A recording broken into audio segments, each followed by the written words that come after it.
Hi guys, welcome back to my channel. Right, I thought I'd talk briefly about can't talk. Okay, bronzer. I got a few questions about bronzer on Facebook, and I thought I'd just let you guys know, my little knowledge on bronzer. I don't bronze my whole face, but I contour with a contour kit or a bronzer. Usually what I would do is, this is just one I have handy here, and I've got another one, I've got a few more actually. So this is one by Sleek, which I find really good. It's the Sleek Contour Face Contour Kit. I'm not sure if you can see that. Let me zoom you in a bit. There we go. Okay, can you see that?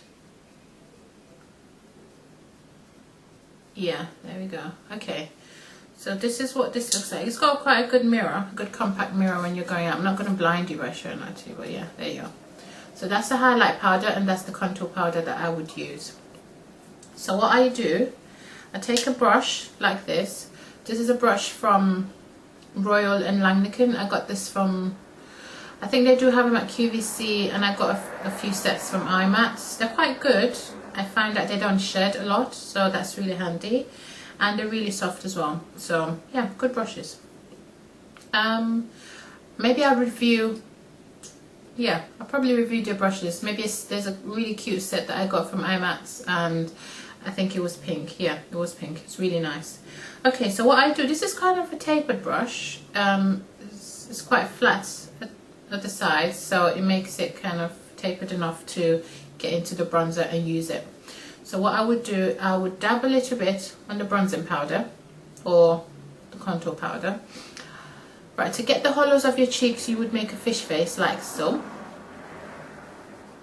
and that would show you the hollows of your cheeks. I would go 2/3 in from outside, not to come so close to the corner of your mouth, and make a fish face.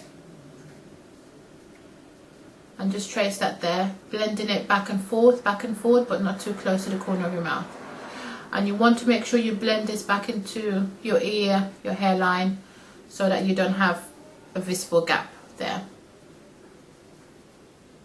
Right, and that would be for contouring just your cheeks. But there is another trick to this. You would dab a little bit of that, just swirl that on your temples, and making sure that you do this on the outer corners of your temples. It'll be right there and there, because you want to leave the center of your face lighter. So you swirl that there. It's like a 3 basically. That into the contour you've done and out underneath your neck.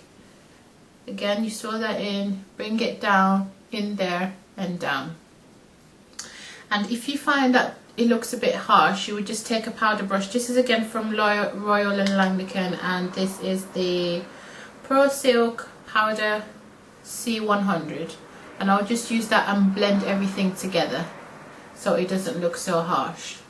And what this does, basically, the benefit of bronzing or contouring is to create shadows on your face that would naturally be. So where the light would naturally have a shadow effect on your face to give you higher cheekbones, a more sculpted face, just a good finish to your whole look, and not make your whole face look so flat. Because sometimes when you put foundation on, it could just look really flat because you've just had all one color. So you want to put blush and kind of contour a bit to make your face look sculpted and just bring back the life to your face. So that's why I do it, and I think that's why a lot of people do it, and it just makes it look nicer.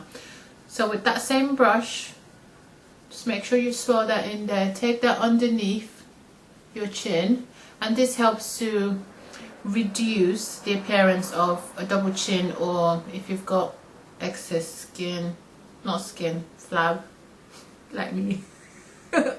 It helps, trust me. But it just brings the whole look together. Right, for highlight, I don't really use highlight, and this is the highlight powder. I don't really use a highlighter because I've got really oily skin, so I find that when I use a highlighter, which usually has shimmer, when it settles into your skin, it can make you look a bit more oily. So for those of you that have oily skin, be careful. And for blushes, try to stay away from blushes that are shimmery, too shimmery. This one I find is actually good. Apparently this is a good dupe for NARS's Orgasm blush, which is the #1 selling blush in the world. It's a good blush, but there are other blushes that are good. It's a really good blush, don't get me wrong, I do have it, but you know, I quite like this. This is the Sleek Rose Gold blush, and I think it's quite close to the Orgasm. So what you would do is just take a brush like this one, the same one, just dab it in a tiny bit, because you can add more, but don't go heavy-handed because you can't take it back. You'd have to use a powder over it to kind of minimize it a bit. So you want to get the apples of your cheeks, which is the balls of your cheeks, and you smile, you get that.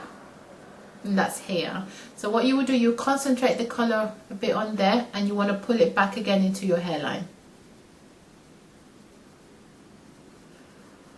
You want that to kind of overlap the bronzer as well, so there's no visible difference between bronzer and blush.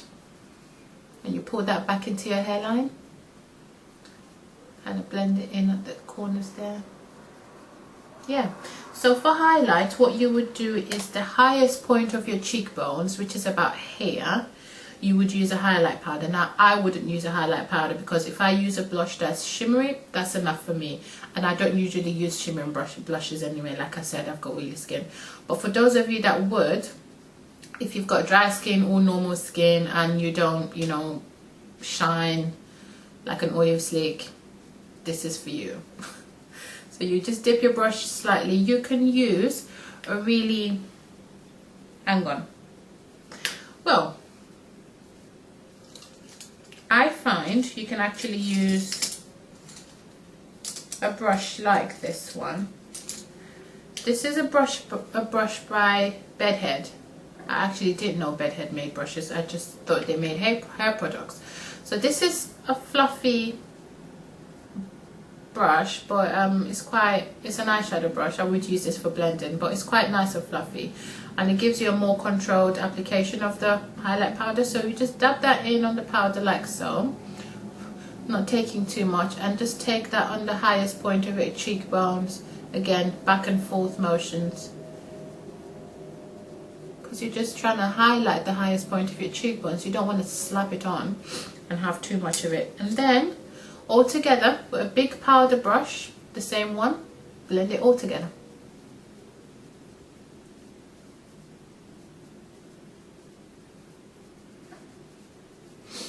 And that's it.